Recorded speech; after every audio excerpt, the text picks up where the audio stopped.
This is Money Guide with Mary Sterk from Sterk Financial Services. Now, here's Mary Sterk.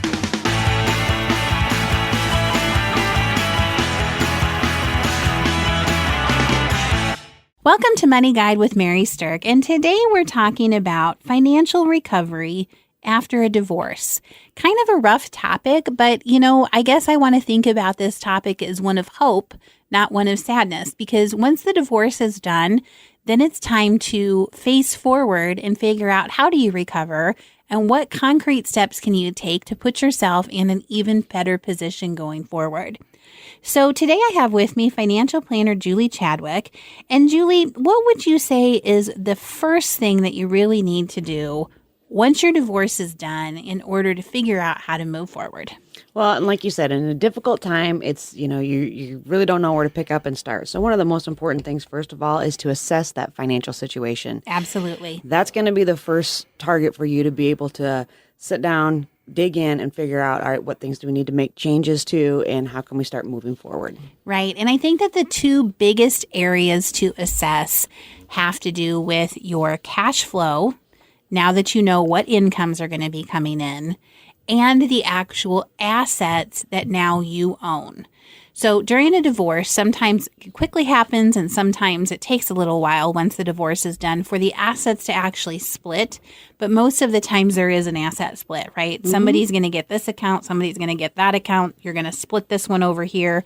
And that can take some time. But you do have to assess, what did you end up with, so you can make a good plan of what are you going to do with it going forward. Right. And some quick things that you're going to know right away is what's the loss of income of the spouse that's no longer there, and what are the expenses that now you're going to have to take on that maybe you didn't have before. So those are some quick things to start when maybe the asset stuff isn't all settled down. Yeah. So those are the quick things that you can first get started off with. So let's talk a little bit about the income side of financial recovery following a divorce. So if you've had a 2-income household pre-divorce, now you're going to have a 1-income household. And some people, it's going to be a 1 point something because you might have alimony and child support coming in too. Mm-hmm. So when you know what your incomes are, you're also likely to know how long they might last because child support has a finite time length. It's going to end at some point, right? Right. And alimony often does too. Mm-hmm. That's not usually something that's forever. It might be if you structured it that way, but more often than not, it isn't. So part of financial recovery following a divorce is understanding the length of your income stream so you know what you have to do to pay off some debt by the time they're done or what you're going to have to adjust in your life when some income streams like child support and alimony stop. So in order to figure out how this all is going to work, as unfortunate as it probably seems, one of the best recommendations that we can give you is to establish a budget. And a lot of people don't like that. We call that the B word in our industry. And it's the budget word. People, a lot of times will shy away from coming to talk to us just because they're like, I don't want to have to develop a budget and come out. But that's going to be the best way to really be able to assess everything. So you can simplify it. But at the end of the day, your expenses boil down into 2 categories. You've got fixed expenses, which are bills that are going to occur every month and are probably around the same dollar amount. And you've got discretionary expenses. And discretionary expenses are things like entertainment, vacations, dining out, things like that. The things that kind of make life a lot of fun. The Starbucks coffee in the morning, the things that you think you can't live without, but really they are luxuries. Exactly. Yeah. So if nothing else, if we figure out the fixed expenses, it's going to give us a handle on what kind of, outflow there's going to be. And one of the things that we're really good at is helping people figure that budget out. We can walk through that with people. We can pull out of them the information. They don't have to think about what are all the things. We can just ask them direct questions of what is this? What is this? And then they can kind of sort through their records to figure out an answer to create that budget. Mm-hmm. And if we can get you to a balanced budget, then at least you're going to be on a solid financial footing going forward. Right. You're going to be able to know what those discretionary items you can have, or maybe if it's going to, take, you cutting back on those things for a little bit, for a little while maybe, or short periods of time, but at least you're going to know those going forward. Right. So it's important not to deprive yourself of enjoyment within what you have budgeted. Like, we have to live. We have to enjoy ourselves and things like that. And you do want to have occasional rewards or entertainment built into it. If you don't, what tends to happen is that we rebel against it and then have a big splurge. Right. And then we're like, oh, my credit card's crazy. I don't have any money left. I'm in trouble. So if you can avoid that by just having some regular things built into it so that you enjoy life consistently versus one crazy big splurge, you're going to definitely be better off. And you're going to stick to that budget more. And so those parts are actually built into a budget. So it's not just about things that you have to have. It's building in those fun things too. Right.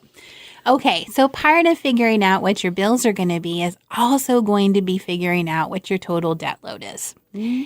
Now, coming out of divorce, most people are super clear about their debt in a way that they haven't been before, and that is because a lot of times the debt splits. Mm-hmm. So certain debts follow each person coming out of a divorce.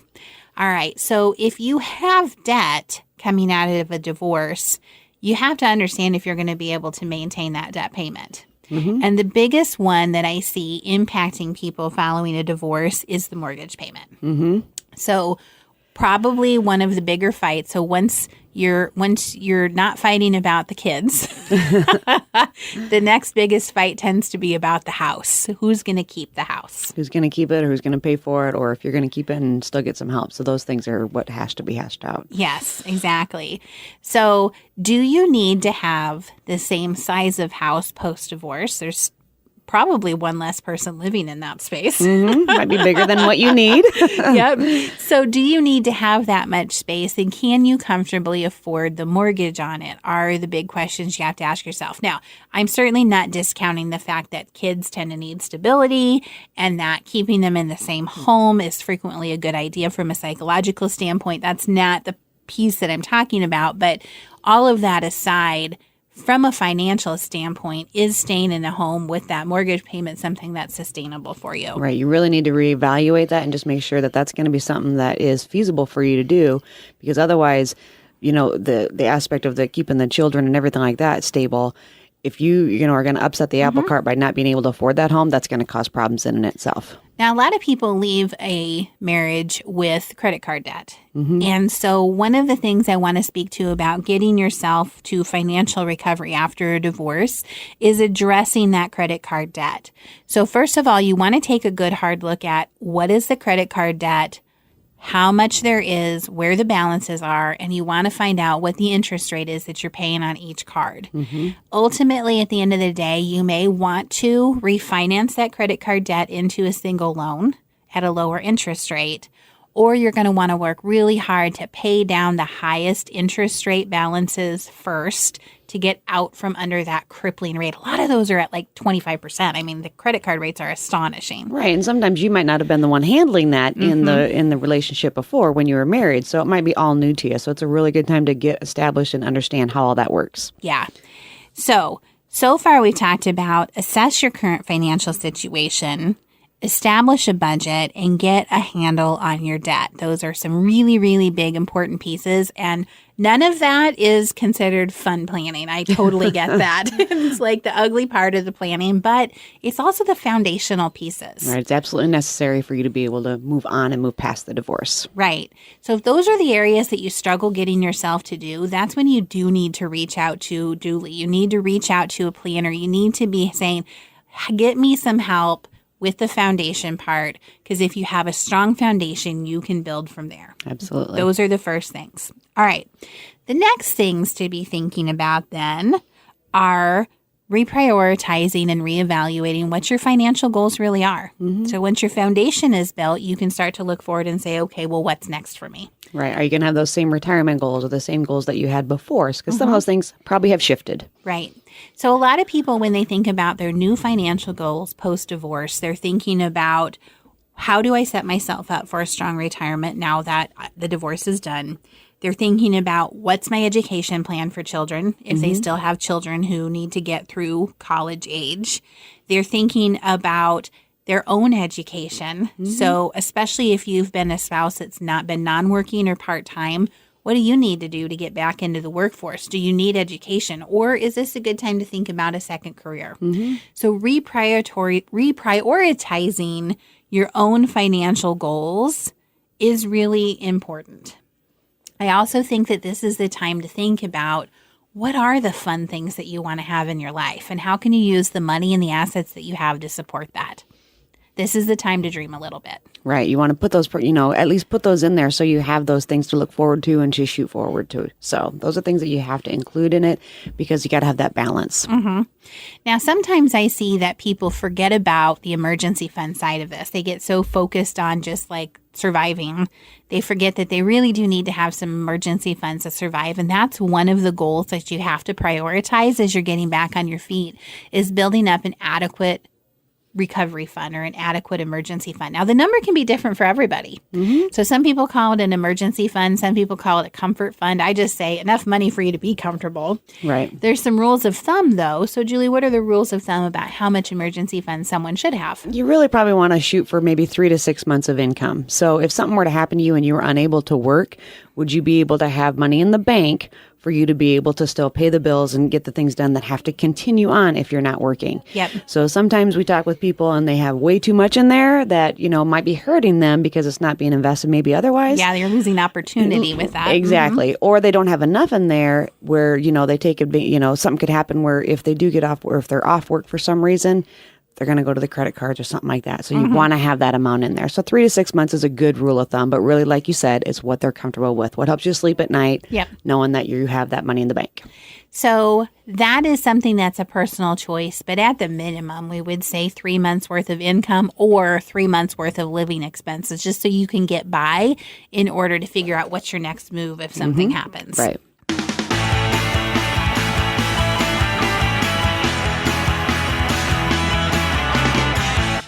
Welcome back to Money Guide with Mary Sterk, and today we're talking about financial recovery after a divorce.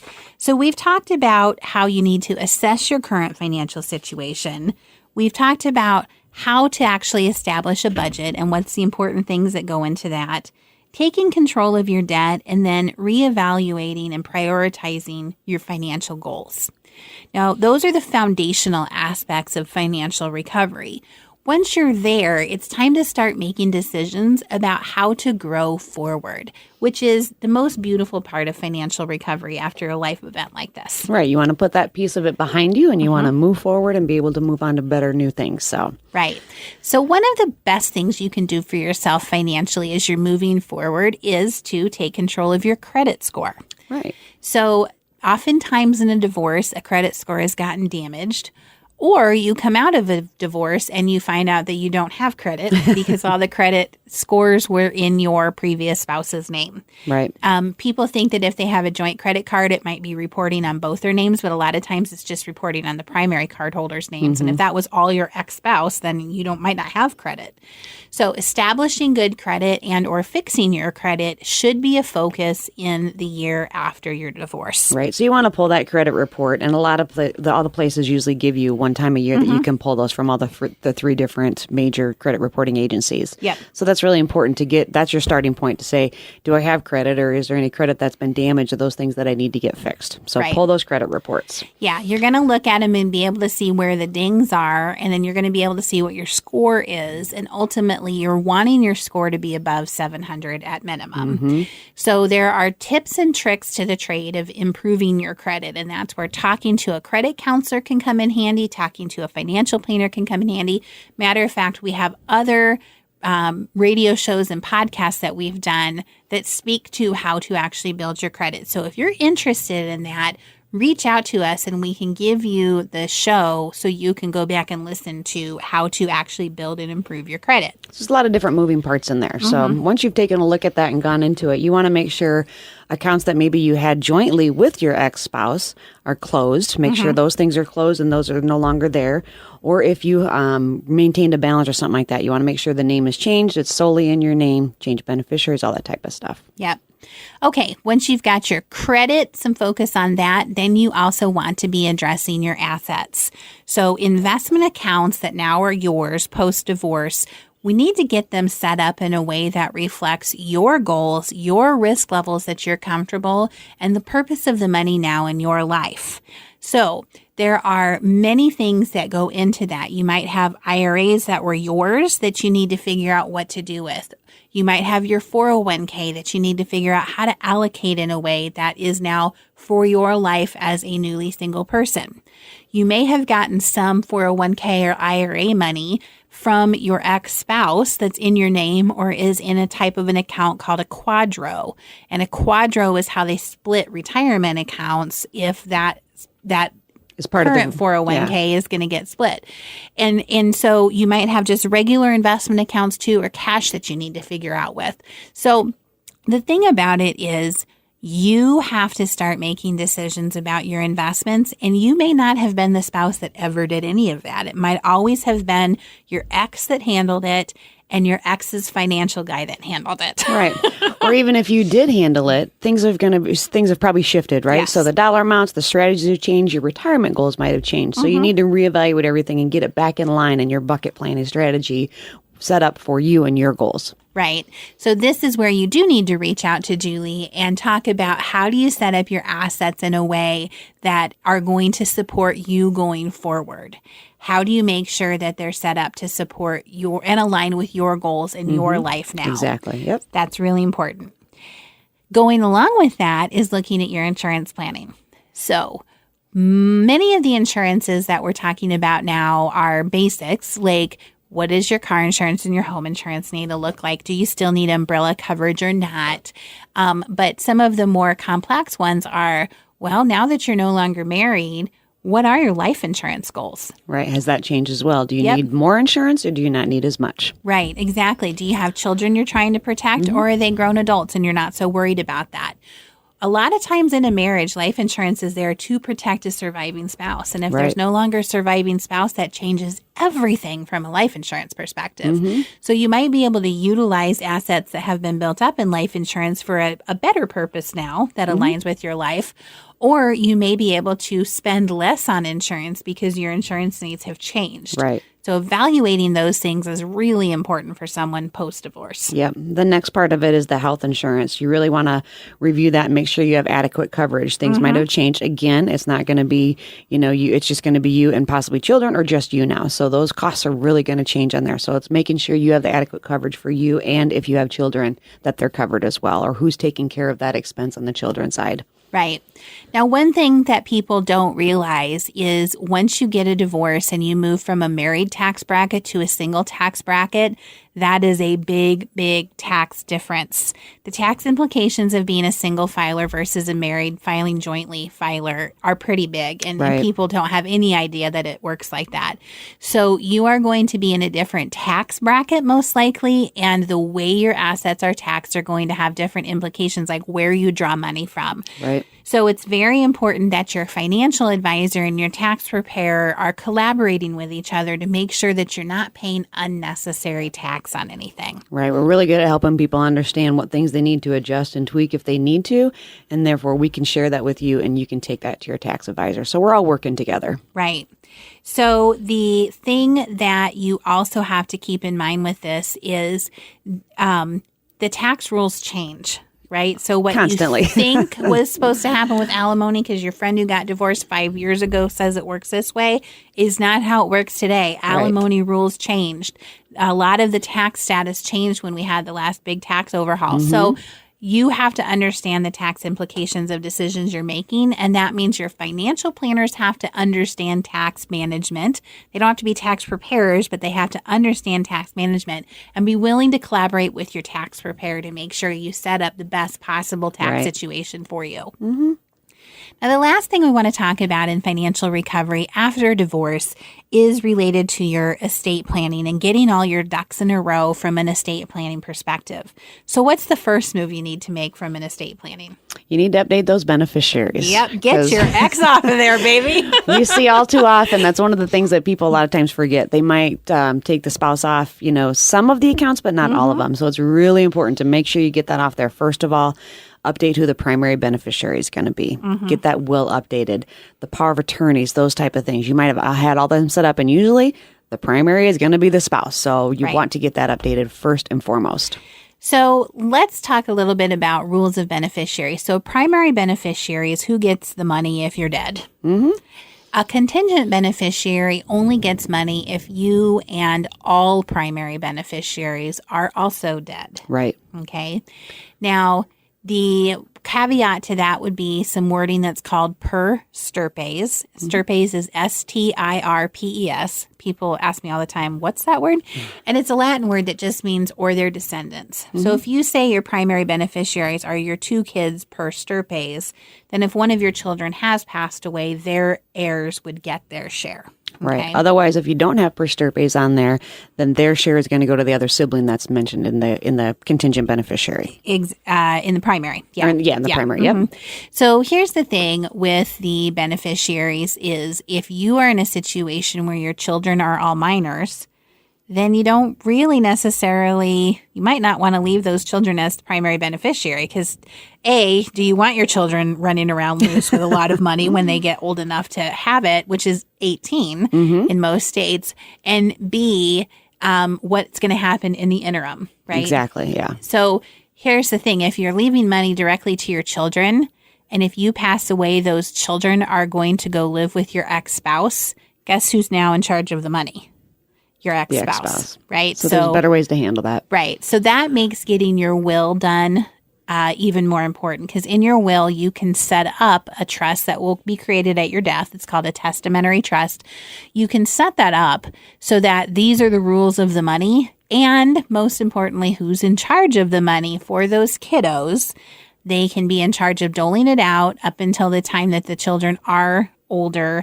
It can be used for whatever you want it to, education, health, welfare, maintenance, things like that. And then you can say, and give them some when they're like 25 or some when they're 30 and the rest when they're 35. So they're not let loose with loads of money when they're 18 and just blow it. So the different tranches are going to help them just keep that money longer.